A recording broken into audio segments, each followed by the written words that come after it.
Hi and welcome to Mark's Motivational Podcast for another Thursday. This is a Thursday episode. It's going to come out on Thursday. So today I'm delighted to be joined by Tony Gordon. He's got a brilliant podcast himself. Break Free from Your Monkey Mind. You got to check it out. It's really, really good. I had the pleasure of coming on myself to his podcast, so that was great. So you're very, very welcome along today, Tony. And thanks very much, Mark. Thanks for inviting me along again. I appreciate it. Yeah, we were on a while ago, a couple of months ago, so it's great to have you back on again. Yeah, and I'm looking forward to it. Yeah, should be good. Yeah. So how have you been? Okay? All good? Yeah, been great. Yeah, just busy. Just keeping the business getting going now. So it's been busy with that, but just long days. That's the hardest bit about it. Yeah. No, your podcast is really, really good. Like all the listeners should check it out. Break Free from the Monkey Mind. It's really good. Thank you very much. I appreciate that. I enjoy yours. Yeah, cheers, Tony. So this is going to be around mindfulness, this podcast.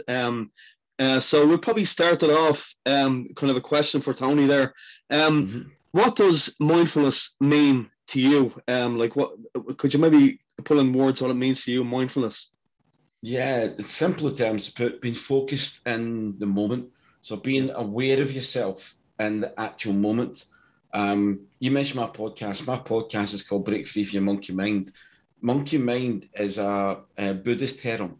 They believe that all the noise you have in your head, so basically all these thoughts that we have going through our mind all the time, causes all the noise. And if you think of monkeys in a zoo or you see them on any TV programs, they're always chattering, they're always talking to each other. Yeah, that's what our heads are like. So mindfulness allows you to calm all that down and actually just be in the moment. So you get a chance to just calmly acknowledge all your thoughts, your feelings, all the sensations that you have going through yourself. Yeah, exactly. No, that's great. That's great, Tony. I agree 100%. Yeah. And what 3 ways can people practice being mindful in your experience? Well, there's lots of ways. You can be mindful just about doing anything. You could be mindful as you're walking along. You could be mindful as you're sitting at your desk in the day. 3 of the main ones probably for me, one of them people don't really think a lot of, is to eat mindfully. One of the big things I work with clients at the moment is to change the lifestyle. Rather than being on diets constantly when they yo-yo, they go on a diet, they go off a diet. It's more getting them to be, have a new relationship with their food. So at first glance, when you look at it, eating mindfully just means that you truly enjoy your meal. You take the time to enjoy it, especially if you made all the effort to cook some yourself. And you cook it for you or you cook it for someone else. You've put money into that. You've put your time into that. So mindfulness allows you just to keep the TV off, phones, everything switched off, sit and just enjoy the meal, eat slowly, chew every piece. It sounds simple and it sounds like you do, but normally we don't. We do things in a hurry. So we might be watching a program or we might be talking to everybody and you're throwing food down your throat. Mindfulness allows you just to take the time to enjoy the food. And sometimes what you'll be amazed at is you forget flavors. You forget how things actually taste because you've been eating so quickly. As a society, we always do that. I mean, you think it used to be you'd sit around the table in the kitchen and the whole family would sit and eat a meal. Yeah. Well, not many places do that anymore. And that's what mindfulness allows you to go back to that. So you're practicing mindfulness, but you're also improving your digestion at the same time. So that's probably my first one. The second one would be to listen. This sounds, and I think it sounds dead simple to people, but we normally listen to reply. What I mean by that is we listen and we hear somebody ask something or they start explaining and you're ready to answer it. So you miss the rest of the actual conversation because you're so ready waiting to just get a chance to answer. You miss everything else they say. So next time, if you think about it, if you talk to someone, just listen to them totally. Just spend a few seconds, just listen to everything they say, wholeheartedly listen to everything. Because you're not only practicing mindfulness then, you're actually improving your relationships, you improve your communication skills, and you make people feel good because ultimately the mindfulness allows them to realize that they're actually being heard because you can repeat things back to them on their side. So that's a really important one. Then the third one, probably most people's their interpretation of it, mindfulness, is to meditate. So admit if you sit cross-legged with your eyes shut and do some mindfulness, anybody can do that. So you can do it with meditation, even yoga. You can do it with things like Tai Chi, Qigong. There's all different versions of things that you can do, but they're all the same idea. It's just making your body and your mind totally attuned, making both of them totally relax, just by clearing your mind. and then just focus on your breathing and just allow whatever comes into your mind to happen. So you just take everything for that moment and then just enjoy the moment when you're there. Yeah, that's They're great. probably That's the three biggest ones. Yeah, like great 3 examples. So thanks very much for that, Tony. Like touching the one you started with the food, and even with tea, you could do a cup of tea in the morning, like just sipping it, like, because a lot of us in a hurry would eat something really quick or drink our tea down. So like by sipping it, like doing things in mindfulness. So that's a great point, Tony. Yeah, isn't it? Yeah, and it also brings families back together. Yeah, because for so long you don't, and even if it's couples or families, you sit by the TV, you put the plate of whatever in your lap, and you're sitting eating like that. So if you think even the position of your body when you're eating that is bad for your digestive system, because the reason you sit at a table is to be upright. If you sit upright and your stomach's in, you're actually allowing your actual throat having to open up more. It goes into your stomach, you digest it properly, you feel better. A lot of times when we eat quickly, we feel lethargic. This gives a chance to re-energize and just feel that little bit better in ourselves. Yeah, that's great, Tony. Yeah, absolutely. I agree 100%. Like, and then the third kind of question I have there, you had a guest on your own podcast there recently, who explained it very well. I forgot her name, escapes me, but it was really good. I know what you mean. Yeah, it's Lynn Lawless. Yeah, Lynn worked with me at First Direct Bank, and she does for First Direct and HSBC. She does a thing. It was every week I used to go on a Wednesday. And between the morning and the afternoon, Lynn would do a little mindfulness session, just 10, 15 minutes, but allowed people to get over the morning. If you had a really tough morning, for example, you could go there, clear your mind for the morning, but you felt really relaxed going into the afternoon as if it was a brand new day starting. And she was brilliant at it. She's really great at what she does. But she left us with one thing that was really, I thought, amazing, is she does with her own family. This is great, yeah. She clears a day ready before you start the next one. And what she started to realise with mindfulness is not only for her, but for her daughter and her husband. Although she says her husband doesn't always realise he's doing it, but he just does it. They just talk him into it. But what they do is they celebrate 3 things each that day that they achieved. It could be simple little things. It doesn't have to be any major, but looking at something positive for the day. So they'll get 3 things and they'll note it down, whatever 3 things they did. But then they do a mindfulness scan. So it's like a body scan. You start from your head down to your toes. And it's just the way I to explain to people, it's like if you can imagine having a dry shower, if you can imagine just in your mind having a shower and think of the water pushing down your body, it pushes all the tension down your body and comes out through your toes. So all the tension leaves your body. You feel totally relaxed, but your mind is totally clear. So when you go to bed, you're totally refreshed. When you get up in the morning, you've got a clean slate. Normally, we go to bed at night, we're thinking about everything that happened that day, or you think you've got to do the next day. But by doing this little thing, exercise that they do at night, and it takes 10 to 15 minutes, and the family do it together before they go to bed. So it's keeping that family cohesion again, just like the meal we talked about doing it. You keep that part of it, but then you clear that day and you get ready for the next day. And so anything that was bothering you that day would be gone because you've just let it all go. And the next day, you're just ready to start all over again. So you feel a bit more energized. And Lynn always comes into work. I worked there for 18 years, and all the time that I knew Lynn that work, she never came in without a smile. She would come in every morning, smiling and happy. She belongs to the department we call people experience, and their job basically is to keep the rest of the place motivated. So anything that could happen on a daily basis that you could do, whether it be for fun things or keeping energized people in it, or even just their well-being. She's a mental health first aider as well. She's very proactive with all of that. And so the mindfulness help people who are in that kind of situation. So that can help anybody. And it is a really good thing. It was if anyone wanted to listen to it, it's season 1, episode 2 of the podcast Break Free from Your Monkey Mind, and you'll hear Lynn's one. It's a very popular one, actually. It's probably one of the most popular ones I've done. People still go back and listen to it now.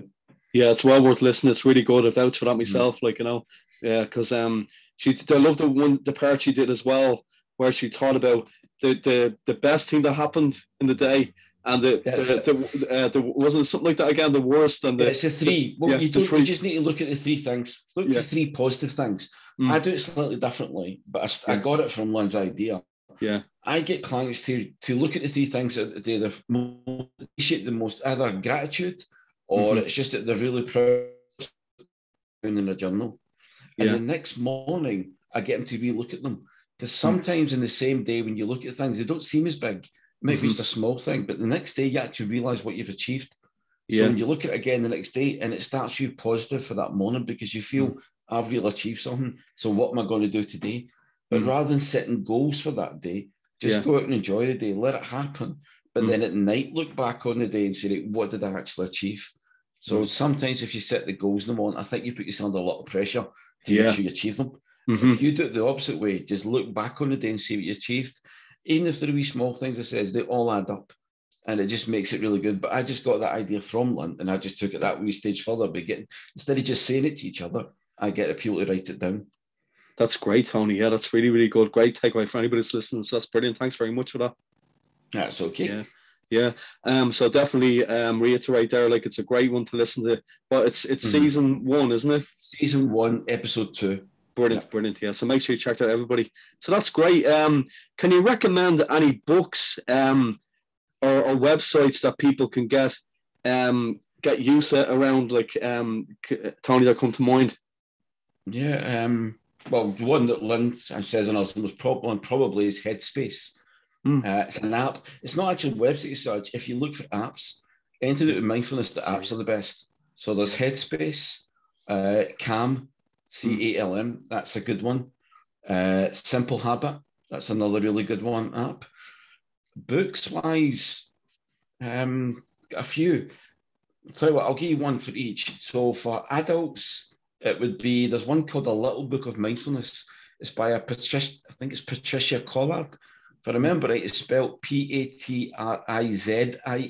So it's Patrizia Collard, Collard, I think it is. But if you put it into Amazon, you'll probably find that it's called The Little Book of Mindfulness. Right. But that's for adult ones, that's good. The ones for, I keep getting this wrong these days because I don't like getting called teenagers anymore, young adults. But it's weird that people say that, because it's a journal that's out. It's the Mindfulness Journal for teens, I think it is. And it's about prompts and practices. It's all about how to stay cool, stay calm, and just get on with the day. So just stay in the present moment. It's actually done by a Jennie, I don't remember her name, Battistin, I think it is. Okay. Jennie spelt on you is Jennie, and I think her surname is something like Battistin. Battistin, I think it is. And there's one you get, which might be for you as well, because you're having kids. It's called the Happy Confident Me Daily Journal. Oh, brilliant! It's by I'm trying to remember the name is. I think it's actually called the Happy Confident Company. Pretty sure is who makes it. But if you put that in, the Happy Confident Me Daily Journal, into Amazon, again, probably the best place for them, you'll find it. And it's a journal. So the reason I picked the ones for the young adults and the kids with the journals is because they can write their own things in that they've achieved, but they're also looking at things in there, how to calm themselves. And it may be when they relax themselves and get there in the moment, they'll realize how well they've actually done. So rather than about worrying about exams or worrying about things coming up, they can use some of the examples in there, how to keep themselves calm, how to keep themselves grounded, and just to stay in the moment, stop worrying ahead what's going to happen, or looking back saying, well, this did happen. Just enjoy the moment when you've got it. But they're probably the best ones that I can think of. Yeah, you might do me a favor, Tony. You might, if you think of it, just maybe send me. You can put them in the show notes for people to find. Yeah, sure. Yeah, I'll send them on to you. Yeah, that'd be great, because I found one recently myself. It's about a guy, a Buddhist guy. The name escapes me, but he kind of, I think he could have founded or a co-founder of mindfulness back in years ago. But basically, the tips in the book are really good. One of the things I can think of, you can get Dalai Lama if you want as well, because you can get the ones he's done one. I think it's Enjoy, that he did one as well. But I know what you mean. Yeah, there was I can't think of his name. Buddhist priest that did it. Yeah, that's right. Yeah, he's done them as well. I mean, it's something. I said it's mindfulness is something I use now, but it's not something I really know the history of. I got that from Lynn as an extra tool that I could use for clients. But it's something I'd like to know more about, because it's become something that's really, especially if you've got people who have had trauma or serious health issues, and they just need a wee bit of grounding or just to calm themselves when they get worked up with things.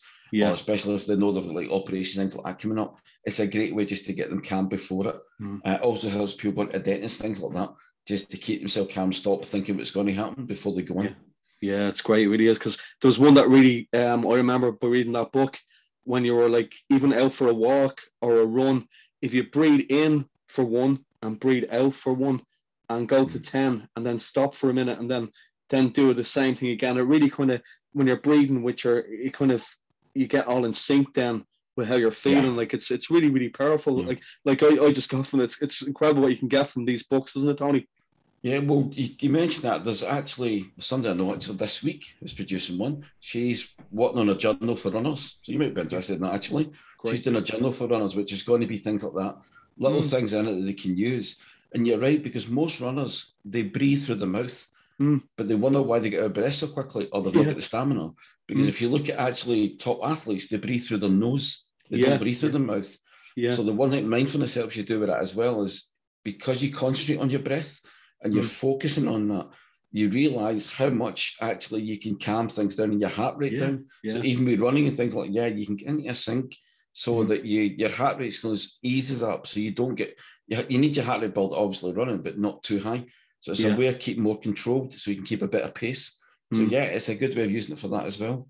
Yeah, for one, I found it really, really helpful, like to do it when you're running. Like it's really, really good. Yeah, really good. So, So thank you for that, Tony. That's brilliant for all the recommends there. That's brilliant. No problem. Yeah. So they're just you're a growth mindset coach yourself, Tony. Would you like to tell the listeners what that is, please? What you do? Yeah, simply, I've got a nice little tagline I do: empower my clients to take back control of their lives. So simply what I do is, I'm a coach and hypnotherapist. So I do a thing called growth mindset, and it just means that if anybody who's going to put the aptitude and the attitude in to actually improve, that's a growth mindset. If you want to move and want to learn so you can be moving on in your life, that's what people want to do. That's what I would love to help people to do. So if anybody's stuck or they've got fears, phobias, a lot of people say they come in more as trauma. People have had things in their past that's holding them back and they can't seem to let it go. Sometimes they don't actually know what it is. They know something's happened, but they don't always know. And I don't actually have to go into great detail. I can still help them without knowing that. So I just use a cross between different coaching techniques and hypnotherapy just to help people release those things that's holding them back, just basically getting them unstuck. And then I help them to take the first steps towards moving on with their life. Lao Tzu's there's a great saying with that, is every journey with 1,000 steps starts with one step. So as long as they take the first step forward and you keep moving forward, you're always progressing in life. So that's my idea, is I just want to help people to do that. Just get out the stuck they're in, out the rut they're in, and just help them to start moving forward. That's brilliant, yeah. Like, and where can people avail of your service? You might just send me on a link to your website as well, so I can share it on the show notes as well. You know, yeah, brilliant. So that's probably the best way they can find you on your website, Tony. Yeah, they can get in the website or just email me. I'll send that as well, so I can send the email or the website. They can get in touch with me from either. Yeah, that's fine. Great. Yeah. So I really appreciate you coming on tonight, Tony, and talking about mindfulness. It was great. No, that's okay. Is there anything else with you, because you've looked in a bit recently, then what's your experience of mindfulness been like? You said about the running, it's helped you with that, but so how did you get into that mindfulness? What was it made you think of it? Well, I was just looking through, there's a thing called Borrow Box in Ireland where you can get books on your phone to the library if anybody's listening. It's really, really good. Like meditation is one as well. I think we were supposed to touch on as well, but this book like is really good. Like for you, what you mentioned earlier on about the eating in mindfulness and having a day in mindfulness, a day of every month or every so often of total mindfulness, not just relaxing and like, you know, waking up in the morning and just half smile, like, and just these little tips that you do are great. And then the one big thing like you mentioned was the running, like, you know, the mindfulness breathing has, like, it's unbelievable how you actually get quicker. Like you find your speed going up with the running as well. So that was great as well, you know. And then so it was really, really good. Good. I'm glad you saw it as well, because that's a good thing for you listeners as well, to know how you get into that as well. So that's brilliant. And it's a good thing about the books, because there are a lot of subjects that people could get into with that. Yeah, that's great. And meditation as well. I meant to ask you, like, do you in your coaching, do you talk any bit about meditation, Tony? It's not something I do at the moment, but it's something I've been asked about doing, because meditation is really like a sort of longer a more formal version a lot of time of what mindfulness is. Meditation really is like a seated practice. It's something that you can do. There's so many different types of meditation. The simplest way I can explain to people is actually going to the internet or going to YouTube and actually look, because there's a whole variety in pranayama. There's all these different things like yoga style ones that actually can utilize meditation in it as well. The ones you see, like the people say, they make these sounds, and that helps them to focus at the same time as well. And that's a great thing for people to do. And it's just, I go to one, or I was going every Thursday, but she's taking a rest at the moment. And it started getting me to think about it, how it could benefit me. I've got a long-term illness. And when it plays up, it can be quite difficult to actually deal with because it's just constant pain. But I don't visualize very well, which is unusual for a hypnotherapist, I think. But what she did was she adapted the language to using them so that I could sense and feel it. And it's amazing then, because you might be able to say 20 minutes, half an hour, but you feel as though you've re-energized for a whole day. So like mindfulness will bring you that moment for a couple of minutes. But when you do meditation, it can just take you away to anywhere. Somebody can just describe it during the meditation. You could be at the seaside, you could be in the tree, you could be anywhere at all in your mind. And it is just incredible how it just sort of spirits you there, takes you to that place. You get immersed in it for a few 20 minutes, maybe half an hour, and you just feel incredible when you come out, so relaxed. Whereas mindfulness more for me is if you want something a lot quicker. Mindfulness can be anything from like 2 to 3 minutes up to possibly about 15 minutes.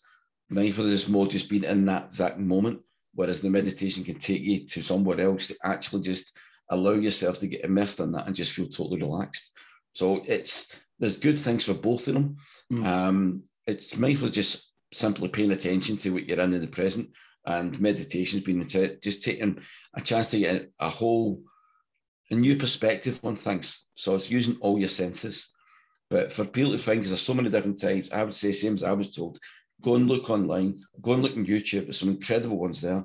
Just plug yourself in. Maybe a set of headphones is the best thing, rather than just listening. And just close your eyes and just listen to it, and allow that just to take you away for a little bit. And you'll see the benefits are incredible. I just do it once a week, and it really benefits me. Yeah, that's great, Tony, because that's great for me, for one, because I never did it before. So I was delighted I asked you about that, because that's brilliant for all the listeners. Great takeaway. So that's great, Tony. Thanks a million for coming on. Is there anything else you'd like to say before you go today? No, I really appreciate the variety of things that you have on your podcast. Yeah, mine is more based around mental health, so it is all around that. But yours, the authors you've had on there, your songs that you do, I just think that people should appreciate really how much effort you put in to your podcast. But also said that I know a lot of people, it's impacted and it's helped them so much all through COVID, because when it was isolated, yours was probably the one thing that gave a bit of variety that people could get to. So you're a bit of humour on it. You've got interest in the authors as well. But the music is really something for a lot of people that people don't realise how much laughter and music can be two sort of techniques that you can use to really help a client. And I'll use both of them if I need it for them. And I just think your podcast does a lot of that. So I think you listeners, I should appreciate really that side of it, and how good a job you're actually doing it. Because I know as a podcast, you don't always hear that all the time, but you should do, because you've done a great job of that. Cheers, Tony. Thanks very much. Appreciate that. Thanks a lot. Because I started Music Sunday there as well, so to get different songwriters and all that kind of stuff, so to vary a little bit more. But listen, your podcast is great as well, so we'll keep up the good work. All right. Thank you very much, Mark. So thanks a million, Tony, for joining me. I hope to get you back on. We'll talk about another subject sometime if you can. No problem at all. Anything else, I don't mind coming on. Great. Okay, so that was Tony Gordon, everybody. Thanks a million for tuning in today's podcast, Mark's Motivational Podcast. So have a great weekend, and we'll talk to you soon. Thank you. Thanks, Tony. Cheers. Bye, Mark. Thanks.